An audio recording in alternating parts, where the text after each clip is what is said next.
Hi everyone and welcome to Festival TV. Over the summer we'll be bringing you the very best of Dublin's community festivals and we're kicking off right here in Drimnagh. In this show preview we'll be showing you Drimnagh's rich history, getting our kicks at Our Lady's Hall, and we'll also be joined by magician Jack Wise, which you definitely don't want to miss. This is the next 15 minutes here on Festival TV.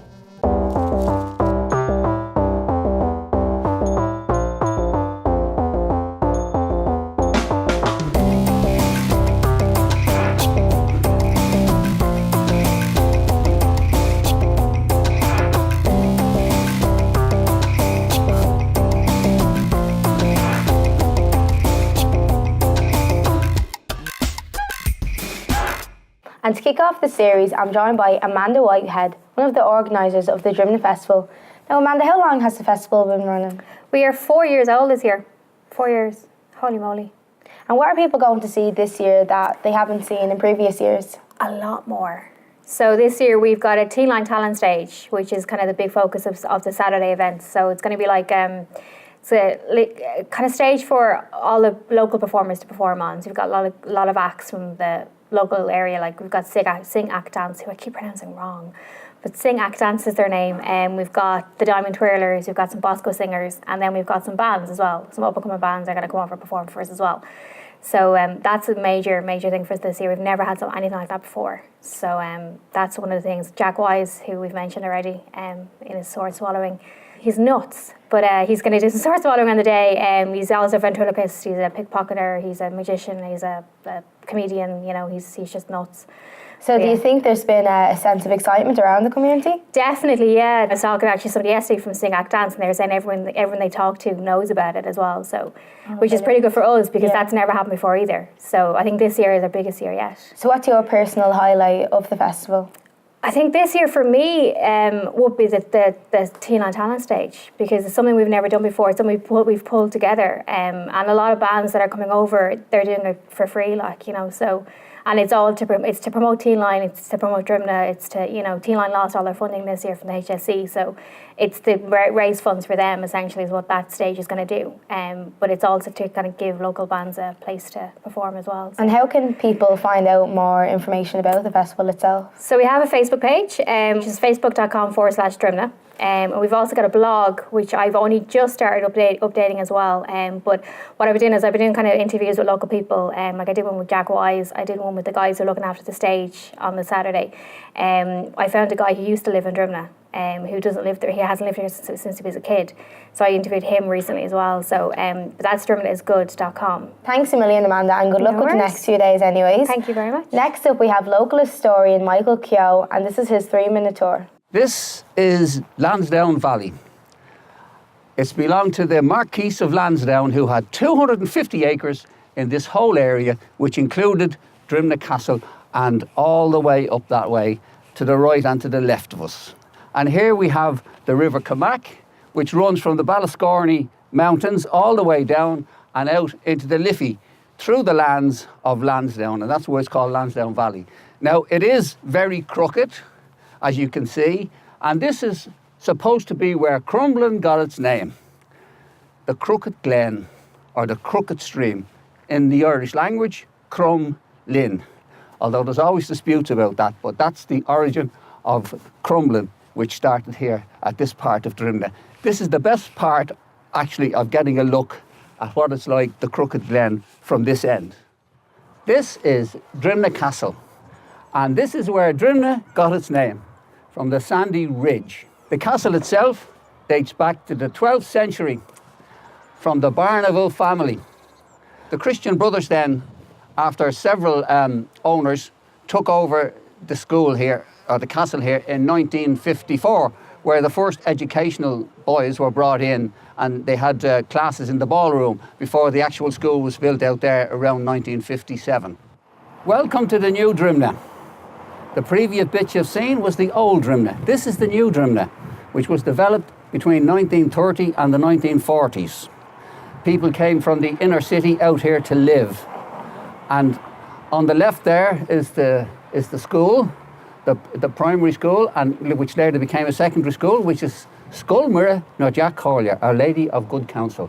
And that was where I went to school as a kid. This is Our Lady's Hall, Mourne Road. And this was built, as I said earlier, by the community who gave the subscription of money, of £1 a brick, I think it was, to actually build this. And in here, practically every Sunday, we had show bands. Some of the most popular show bands in Ireland played in here. And they also had the Drimnagh Musical Society as well, so we had musicals. So it was a fairly cultural area from that point of view. This is the brick fields.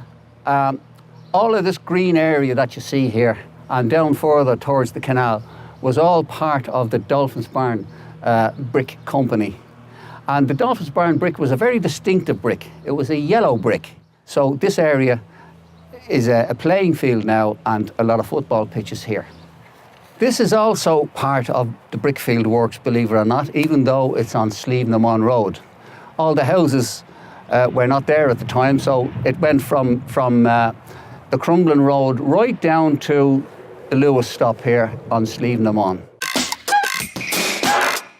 The Shaolin monks of Eastern China have such intense concentration that they can throw 2 decks of cards in the air and bring them down upright.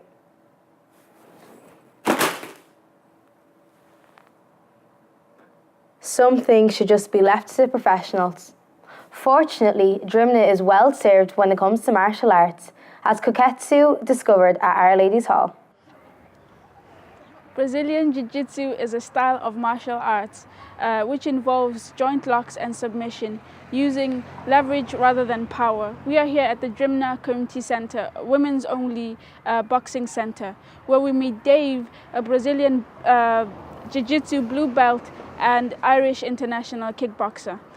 Let's head inside. Let's go, pick it up.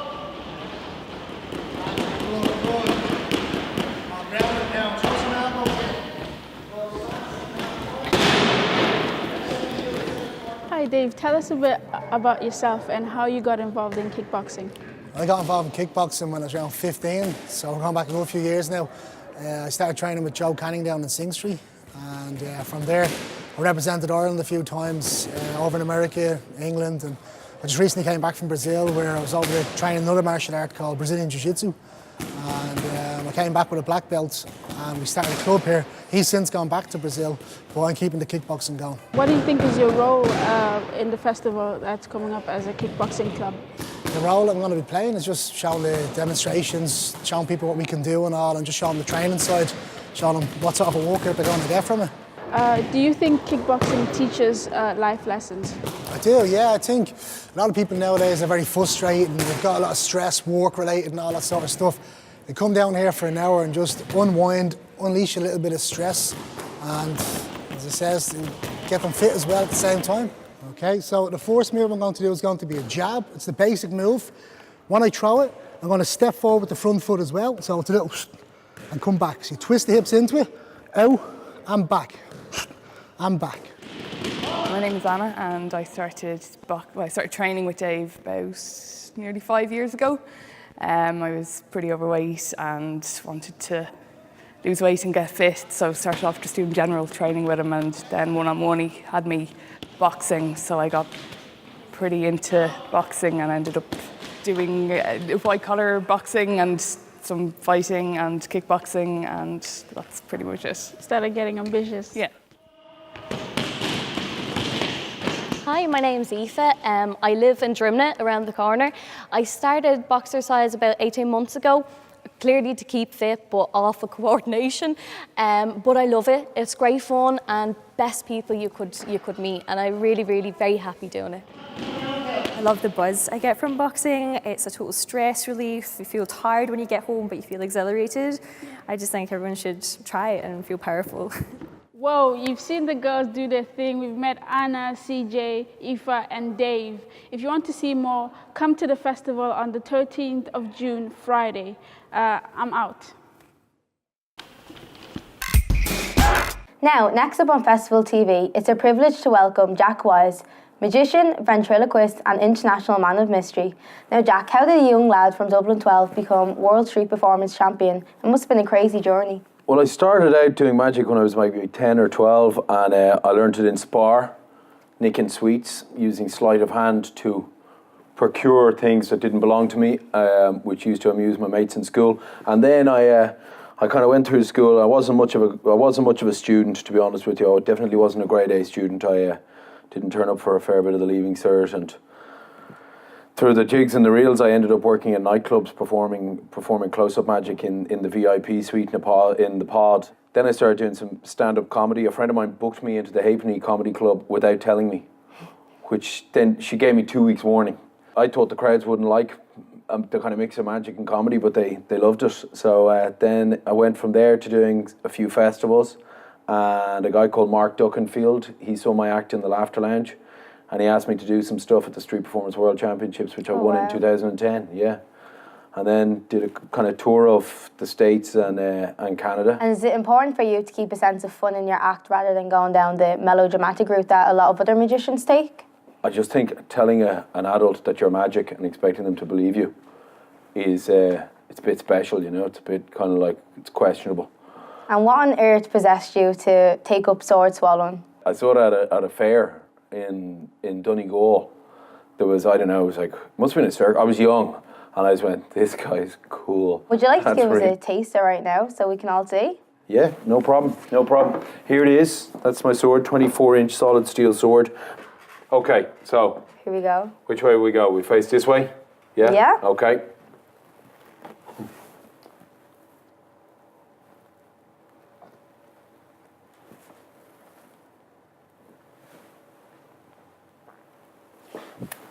Oh my God, that's unbelievable. Yeah. I can imagine I'm going to need these strepsils. Oh yeah, thanks very much. Well, that's great. That was absolutely unbelievable, Jack. Thank you very much for coming on. Welcome. We appreciate it. Yeah, we look forward to seeing you on Saturday. Yeah, if you'd like to see more of Jack, he'll be in the GAA Good Counsel grounds on Saturday for the Drimnagh Festival. But now we're going over to Joe Quinn with the boys and girls from Sing Act Dance as they prepare for their performance for Saturday.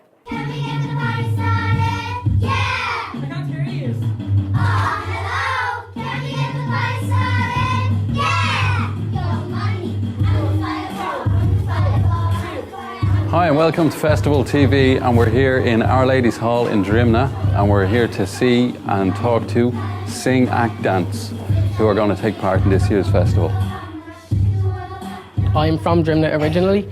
I studied in Liberty's College in town to study drama. So ideally I wanted to set up this in Drimnagh because when I was growing up there's no classes available. When I finished college, this is what I want to do. I want to set up my own school in Drimnagh and give back to the kids because there's lots of talent here. And what sort of stuff are you singing, and what are you acting, and what are you dancing to? Well, first of all, we have to start with current songs because everybody knows the words to them. So to get them happy, you got to pick what they want to do. And dance styles, we would do musical theatre, hip hop, jazz, contemporary. So you'll get a little bit of that later on if you're lucky. And we'll have a bit of singing as well. Excellent, excellent.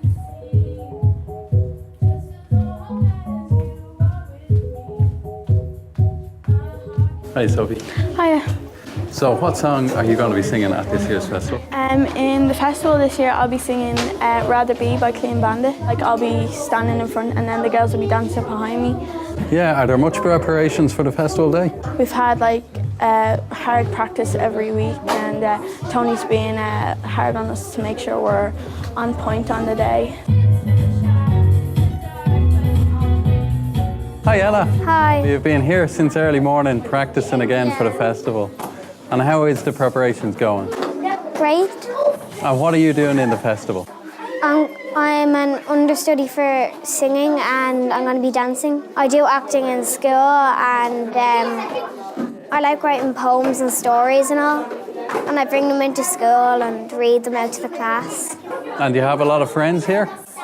Yeah, everyone is my friend.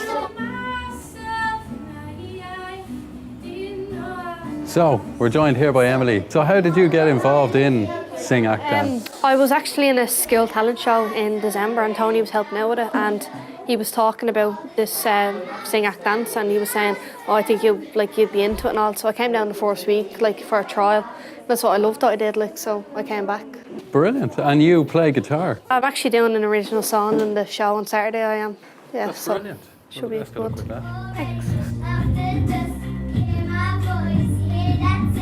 And that's it from Sing, Act, Dance in Drimnagh. So it's back to the studio now, but I've been made an honorary member. So we'll see you all at the festival.